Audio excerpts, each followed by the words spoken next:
안녕하세요. 좋은 내 집 TV 공인중개사 최민호입니다.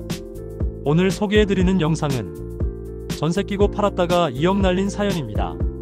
아파트를 전세 끼고 팔았는데 전세 보증금 2억을 법원에서 임차인에게 돌려주라는 판결을 받는다면 어떨까요? 2024년 10월 13일자 신문기사 내용을 소개해드리겠습니다.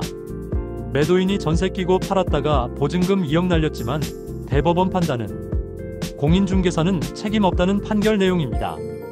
내용을 살펴보면 공인중개사가 부동산 매매 계약 과정에서 발생할 수 있는 채무의 법적 성격에 대해 조언할 의무가 없다는 대법원 판단입니다. 대법원 일부 주심 대법관은 손모 씨가 공인중개사 김모 씨와 한국공인중개사협회를 상대로 낸 손해배상 청구 소송에서 2024년 9월 12일 원고 패소 취지로 판결을 내렸습니다. 손 씨는 2020년 5월 자기 소유의 울산 중구 아파트를 2억 8천만 원에 매매했습니다. 당시 아파트는 법인 임차인이 2억 원의 보증금을 내고 사용하고 있었는데 손 씨는 보증금 채무를 매수인에게 넘기고 차액인 8천만 원만 받았습니다. 그런데 이 과정에서 손 씨는 임차인의 동의를 받지 않았습니다. 법인 임차인은 주민등록이 불가능해 법적으로 보호받기 어렵기 때문에 현행법은 집주인이 보증금 반환 채무를 매수인에게 넘기고 책임을 면제받으려면 임차인의 동의를 받도록 합니다. 손 씨의 아파트를 구입한 사람은 임차인에게 보증금을 돌려주지 않고 아파트를 담보로 근저당권을 설정했고 아파트는 결국 경매에 넘어갔습니다.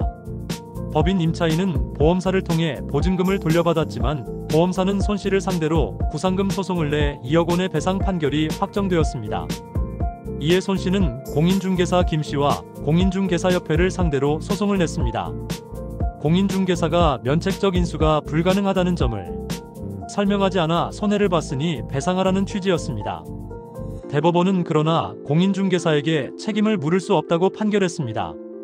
대법원은 채무 인수의 법적 성격을 가리는 행위는 단순한 사실행위가 아닌 법률 사무라며 공인중개사가 부동산을 중개하는 과정에서 채무인수의 법적 성격까지 조사 확인해 설명할 의무가 있다고 보기 어렵다고 했습니다. 이에 중개 과정에서 그릇된 정보를 전달했다는 등의 특별한 사정이 없는 한 채무인수의 법적 성격에 관하여 조사 확인해 설명하지 않았다는 사정만으로 선량한 관리자의 주의로 신의를 지켜 성실하게 중개행위를 해야 할 의무를 위반했다고 볼 수 없다는 결론을 내린 판결 내용이었습니다. 여기서 포인트는 매도인이 세입자에게 임차인 동의 즉 내가 이 아파트를 팝니다라는 동의를 받지 않은 겁니다. 이러한 경우 어떠한 일이 일어날까요?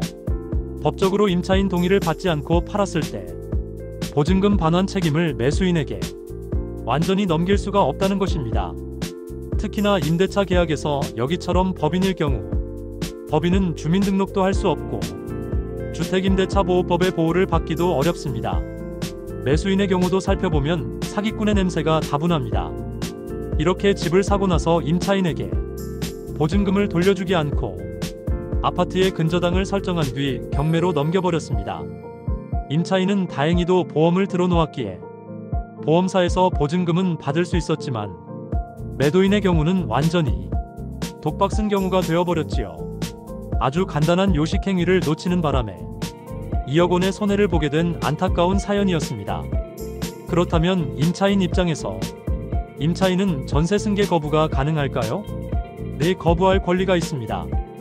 대법원 2002년 판결을 보면 임차인의 보호를 위한 주택임대차법의 입법 취지에 비추어 임차인이 임대인의 지위 승계를 원하지 않는 경우에는 임차인이 임차주택의 양도사실을 안 때로부터 상당한 기간 내에 이의를 제기함으로써 승계되는 임대차 관계의 구속으로부터 벗어날 수 있고 그와 같은 경우에는 양도인의 임차인에 대한 임대차 보증금 반환 채무는 소멸하지 않는다 라고 판결이 난 경우도 있습니다. 그러므로 임차인은 임대인으로부터의 전세, 월세 승계 거부가 가능합니다. 전세 끼고 매매 시 위의 사연처럼 독박 쓰지 않으려면 이렇게 준비하시면 됩니다. 전세 끼고 매매를 하실 경우 매도인은 받듯이 임차인으로부터 승계에 대한 동의를 받으시면 됩니다. 그 다음에 매매 계약서에 특약을 넣어 계약서를 작성하시면 됩니다. 특약 내용을 살펴보시면 특약 1 보증금 반환 채무의 인수 위 제1조의 매매대금에서 승계하기로 한 총 임대차 보증금의 세부 내역은 아래의 표와 같다. 매수인은 아래의 임대차 보증금 반환 채무를 인수하기로 하며 매수인이 승계하기로 한 임대차에 관한 각 임대차 계약서는 본 부동산 매매 계약서에 첨부하기로 한다. 이러한 내용으로 특약을 넣어서 계약서를 작성하시면 됩니다. 임차인이 한 명일 경우도 있고 여러 명일 경우도 있겠지만 모든 내용은 같습니다. 위와 같은 계약서를 작성하기 전에 임차인 승계 확인서를 현재 세입자로부터 승낙을 받아야 된다는 것입니다. 임차인 승계 확인서 내용 중에 중요한 내용을 확인해 본다면 2번 위 임차인은 위 매매계약의 매수인이 임대인 지위를 승계하는데 동의하며 추후 임대인의 지위 승계에 대하여 이의제기하지 않을 것을 확인합니다. 라는 내용입니다. 이렇게 계약서를 작성해야 매도인이 안전하다는 중요한 내용이니까요. 잊지 마시고 기억해 두시기 바랍니다. 다시 한번 안내드리면 내 아파트나 임차인이 있는 부동산을 팔 때 제일 먼저 임차인에게 해당 부동산을 판다는 사실을 고지하고 매수인에게 전세 보증금 받으세요 라는 임차인 승계 동의를 받은 후 매매계약서 작성 시 반드시 이 내용을 특약에 넣으시기 바랍니다. 조금만 조심하고 주의하시면 위와 같은 불상사를 예방하실 수 있으니까요. 임차인 있는 부동산 매매 시 꼭 기억해 두시기 바랍니다. 오늘 내용 좋았다고 생각되시면 구독, 좋아요 부탁드릴게요. 감사합니다.